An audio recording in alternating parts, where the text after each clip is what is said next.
सबसे पहले बात जांजगीर की कर रहे हैं, जहां पर राहुल को बचाने के लिए कोशिशें लगातार जारी है।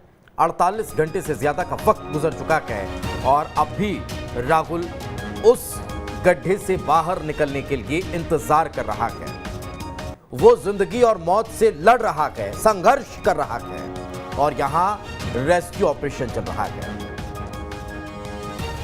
बड़ा फूक फूक कर कदम रखा जा रहा है, बड़े इत्मीनान से काम यहां पर हो रहा है और वो बच्चा पल पल गिन रहा है, काउंट कर रहा है, इस इंतजार में कि उसे जल्द ही बाहर निकाल लिया जाएगा। सहयोगी अंकुश हमारे साथ मौजूद हैं। अंकुश, कहां दिक्कत आ रही है? इतना वक्त कैसे लग गया? महज 50 फीट का गड्ढा, उसे खोदने और फिर उसके बाद सुरंग बनाने में 48 से 50 घंटों का वक्त गुजर जाना।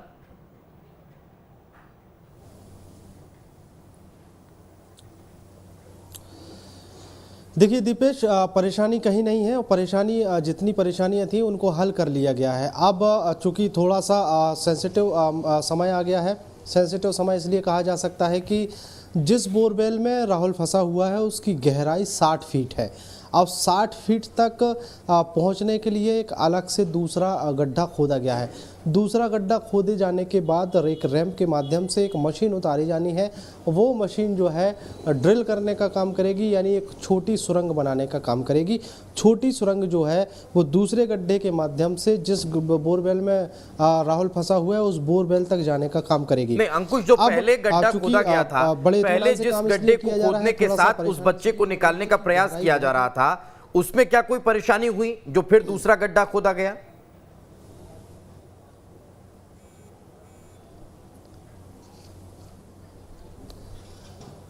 देखिए, पहले जो गड्ढा खोदा गया था उसमें परेशानी यही हुई थी कि उस डेप्थ तक वो गड्ढा नहीं पहुंच पाया था, इसलिए एक रैंप अलग से बनानी पड़ी और वो रैंप बनाने में ही सबसे ज़्यादा समय गया है।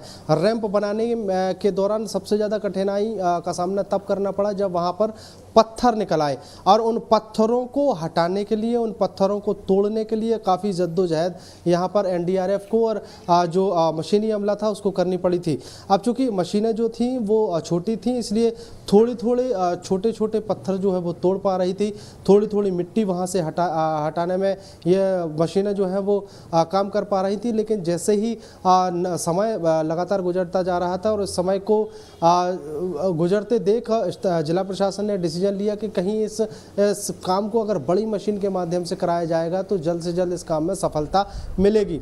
आसपास खोजबीन की गई। रायगढ़ में एक बड़ी पोकलेन मशीन मिली जो कोल खनन का काम करती है, कोयला खोदने का काम करती है। उस मशीन को यहाँ पर बुलाया गया और उस मशीन के माध्यम से सुबह करीब 9:30 बजे से 10 बजे के बीच वहाँ पर मिट्टी हटाने का काम शुरू हुआ, पत्थर हटाने का काम शुरू हुआ, जो काम लगातार अभी तक देर शाम तक किया जा रहा है। चूँकि रैंप बनने में सफलता हासिल मिल गई है, वो रैंप के माध्यम से नीचे जाकर अब सुरंग खोदे जाने की बारी है, जिस सुरंग के माध्यम से राहुल तक पहुँचा जाएगा। लेकिन अब सबसे बड़ी परेशानी का विषय तभी है क्योंकि अभी ये सुरंग खोदे जाने में सबसे ज़्यादा समय लगेगा। समय इसलिए लगेगा कि ये बहुत सेंसिटिव काम है, बड़ी सावधानी से करना होगा क्योंकि 60 फीट नीचे बैठकर आप एक सुरंग बनाने जा रहे हैं और उस सुरंग एक इंसानी बच्चे को निकालने के लिए बना रहे हैं और वो बच्चा जो पिछले 50 घंटों से 60 फीट गड्ढे में फंसा हुआ है, वो बच्चा जो बोल नहीं सकता,